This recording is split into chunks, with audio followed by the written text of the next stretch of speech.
வேத பயணத்தில் இன்று நாம் பார்க்க போவது நினைவாயிருக்கிறார். 40 சங்கீதம் 17 நான் சிறுமையும் எளிமையுமானவன், கர்த்தரோ என்மேல் நினைவாயிருக்கிறார். சங்கீதக்காரன் தாவீது கர்த்தரை நோக்கி விண்ணப்பித்த போது தன்னை முழுவதுமாய் தாழ்த்தினான்.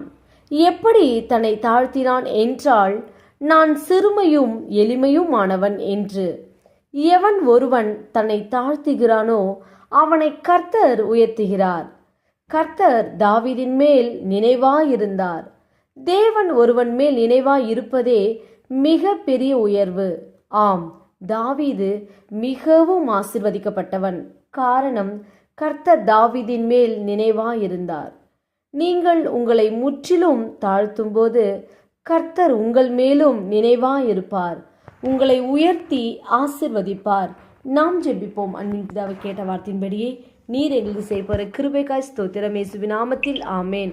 கர்த்தர் தாம் இந்த வார்த்தையை கொண்டு உங்களை ஆசீர்வதிப்பாராக. ஆமேன்.